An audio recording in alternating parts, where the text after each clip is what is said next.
What's up everybody, D-Man back. Welcome to a brand new video, and today we're going to be reviewing Skull Island Season 1, Episode 2, The Last Blank Spot on the Map.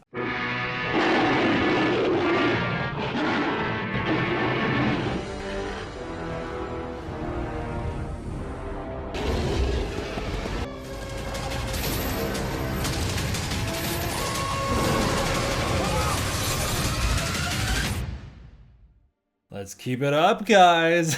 We're on a roll here. 2 good episodes in a row. I'm excited to see the next one. Okay, so just like in the last video, spoiler warning for episode 2 for Skull Island. Although I won't be doing a beat for beat, plot for plot breakdown, I took notes during my second watch of the episode, and I'm just gonna run through my notes. They're kind of unorganized and a little scrambled, but they give my general thoughts on the episode itself. Starting out, I just want to say, good title. The Last Blank Spot on the Map. That gave me instant Kong 05 vibes, and there's a reason for it. Carl Denham refers to Skull Island as the last blank spot on the map in the 2005 King Kong movie. Now, it's possible Carl Denham also refers to it as that in the 1933 film. I couldn't find a clip of him saying that in the 30s film. And I also know Bill Randa uses very similar terminology to refer to Skull Island without saying those exact words in Kong Skull Island. So it's just a good title. And it was a good episode. It was a very restrained episode. Again, another slow pace, slow burn, which is exactly what I wanted out of this show. And overall, I've been very impressed with the way this show has been handling its pacing and story structure. I loved the intro of this episode. I loved the Kong Skull Island styled shots. I loved the reveal of the GI and who he is. I've always wondered about the soldiers who flew in on the helicopters at the end of Kong Skull Island, those who rescued our survivors. And I've also always wondered what was it like going back home with the people who were on the island being like, we do not want to talk about being there. But at the same time, they're definitely going to talk at least a little bit. Certainly the soldiers are. And those guys in the helicopters have no reason to keep quiet about what they witnessed. So I liked the reveal that this guy was one of the random soldiers who we never met in Kong Skull Island, one of the people on the boat who never went to the island himself and had to hear these horror stories from his friends. I also think it's interesting that orders came from the government themselves to burn up and classify all information about Skull Island. I'm surprised Monarch had that kind of influence. But that was a great way to tie this into the 2017 film and really made this truthfully feel like a sequel. I also noticed in the last episode that they did in fact have the Skull Island map. They clear it off a table at one point, so I figured Hiro was actually looking for Skull Island. I guess I just didn't bring that up in my last review, but they do have the map in the last episode. This was another restrained episode just like the first one, and it really took its time. I liked that it didn't just throw us right into the island, that it gave us this little flashback, and it had good city sequences too. The city looked great, as all the environments in this show do. I didn't think we'd actually get to see any of the mainland in this show, so I thought it was cool that we got to flash back to that. I also want to shout out the fact that this show has some Japanese leads, which I think is cool in a Godzilla originated franchise. Obviously the Monsterverse started with Godzilla, not King Kong. That's what I mean. The Monsterverse started with Godzilla, so I think it's cool. So Hiro and Mike seem to be looking for a girl, and I'm not quite sure who they're talking to, but if I had to guess, it would be Mike's mom, because there's no mention of her yet, and they're missing somebody who both of them seem to want to go after. She was exploring, looking for something, so I'm gonna think we're probably gonna see whoever they're looking for in the final episode of this show. I didn't expect this show to carry over so much damage, like physical damage. Mike's chest shows visible wounds at the start of this episode, and I wonder if he has some sort of venom in him that might lead to the eye bags we see in the trailer. He might get sick over the course of the show and maybe even die in the finale. I don't think he'll die because he's pretty young and that'd be pretty ballsy of Netflix, but who knows? I like how they take the time to show emotion and debrief in this episode as well. I also love how they've got boys just being boys. I love the boys just hanging out, being fun together. I also love that they console each other and let one another have vulnerable emotions in front of each other. I think that's a very important thing for media to have positive depictions of, positive male relationships, and I don't think the media does a very good job of that. So I really like when you get to see coming of age stories show positive male relationships that don't have to have any other implications other than pure friendship. I think it's really important to show, and it sets a good example for young boys watching, so shout out to the writers of this show for doing that. I love that stuff. The Tremors plotline in this episode was a lot of fun. It's funny that I mentioned Tremors in my trailer breakdown, and then we actually wound up getting a whole plotline based on it. The beach sequence was really great. I thought the crabs were lots of fun. I really liked their designs, and I think they're really fun monsters. I like the way that they have those little sand pits that they create. I like the way that they kind of have, they call them trapdoors. I think it's really neat the way that this show definitely is a continuation of the mythos of Skull Island. Clearly, the Legendary Mythology team is much more integrated with these shows than I thought they would be, which is a good thing. That's a very good thing. Again, I love being proven wrong here. And I really appreciate it because the monsters in this episode function like actual animals. animals the way that all of the monsters in Kong Skull Island were designed to. That's a great touch. I mean, poor Mike, man, also. First he gets electric striked, and now he gets his leg pinched real dang bad, to the point where he's bleeding later in the episode, and I like that they showed the damage of that.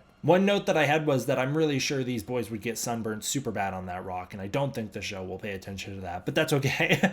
It was just an observation I made. I love how the title card at the start of every episode changes to reflect the threat of that episode, and so this one was the crab pincer. All of Cap's scenes were great. The environments were so beautiful. Again, I could compliment every environment this show takes us to. I won't, so I'll just say all of the scenes with Cap looked amazing. One thing I did notice was Cap notices he's super high up, like really high up, and then he just kind of slides right down where he noticed he's like on a massive cliff a couple seconds later. I don't know if the animators didn't remember that he's on a big cliff, but somehow he notices he's on a huge cliff, doesn't want to fall off, and then he slides down it a second later anyway. It's weird. The footprints in this episode were really impressive. I noticed that a lot of the time you were with Cap, there was actual footprints in the sand, not just with him, but with the other characters he was next to. That's a very impressive little detail. The crystal bug is perfect. Not only does this fit exactly with the type of creatures we saw on Kong Skull Island that blend more natural elements like plants or rocks with animals, but I also love that it functions like a real animal with this very beautiful inside that's trying to lure prey in, and it almost works. It was super cool. I also love how it didn't just outright attack the guy. It stood there and looked at Cap for a minute and only killed somebody once provoked, which goes back to the themes of Kong Skull Island. Remember that scene when they're about to shoot the buffalo and then they don't? I like that stuff. I like how the animals can sometimes just be animals. It also led to a good action sequence that had a pretty quick and painful death, much like in the movie Kong Skull Island. Then there was little things, like even the birds in the sky were weirdly colored, which I appreciated, and then they had a joke that was like, "You stink." "You're stinky." Uh-oh. Which reminded me of Shin Godzilla, where they also repeat that joke in Shin Kamen Rider. I don't know if that was a Shin Godzilla reference, but if it was, that's fun. Smart characters as well. I like that. They're testing out the vibrations in the ground, although I will say the crabs are not nearly as threatening as they should be, because later they're walking on the ground and the crabs do not track those vibrations very well. They also can just freely talk on the ground. They don't have to whisper, unlike tremors, and the crabs don't seem to notice them. So crabs, you suck at sensing vibrations. I really liked the scene of the boys chatting on the rock. I wish we got to hear a bit more of the conversation they were referencing, but I thought the humor in that scene landed very well. Again, I thought this whole episode was very funny. I think the humor is really working for me. I'm very curious to hear what other people have to say about it. The little rock critter was also great. He's lots of fun and it was super cute to see him jumping around. I think he would make a great pet. Again, the humor really landed with Irene and Cap as well. I thought all their scenes had a nice level of comedy to them. I like the way that Cap and Irene were both kind of sussing each other out and on each other's case the whole episode, and it led to that incredible scene where they discovered the aloe turtle. That's what they kept calling it, I think. That was amazing. That was such a Kong Skull Island sequence. The turtle that was part plant, part animal. Great stuff. Oh my god. I actually tweeted recently about how I was worried this show would kind of abandon the flora fauna thing that Kong Skull Island was doing. I'm glad to see that they didn't. They truthfully are continuing the mythology of that movie. Awesome stuff. I think the reason they were calling that turtle an aloe turtle, by the way, is because they were referring to aloe the plant, like what aloe vera comes from, the stuff you rub on yourself when you get sunburned. Maybe the boys need to visit that turtle after they get off the rock in the beach. Also, they seem to tease the mother longlegs in this episode. The boys are referencing how they're glad that they're fighting crabs and not giant spiders, so I wonder if we will see the mother longlegs or other giant spiders again. I also like how they talk about how Hiro would want to pet the crabs. It's very Serizawa of him. Annie's okay in this episode. I wish they downplayed her by about 10%. I wish she was played a little more straight, because the whole thing with the spears and the way she wanted to fight the crabs felt a little weird to me. It felt a little too on the nose. I think if she had delivered those lines a little more serious and a little less joking and cocky, it would have been a little more believable for me and I would have been a bit more on board, but she did come across at times in this episode as a little too much. I also love the girl chatter after she leaves, where the boys are talking about girls, and I love how Charlie accepts his defeat in that scene. It was strange how sometimes the crabs were impenetrable, but sometimes they could be stabbed. That was one thing I noticed, but I really liked the way that whole scene resolved, with Kong's roar terrifying the entire island, sending all the wildlife running because they all know what that means. It was such a wonderful King Kong 2005 moment, and truthfully establishes Kong as the king of this island. The reveal that Annie isn't from this island and she is from a neighboring island was really well developed. I like the slow reveal of that, and it makes me wonder if she's from an island that we know of. Like maybe she'll be from Infant Island if they're wanting to bring in a bit more of the Godzilla element element to this show. Or she could be from one of those little tiny islands off the bottom shores of Skull Island. Maybe they count those as different islands. I wouldn't. She could be from a brand new island entirely, though. I like how Cap is brave enough to just call Irene out immediately about how he knows she's lying, and she just kind of accepts her fate because she knows he's smarter than her.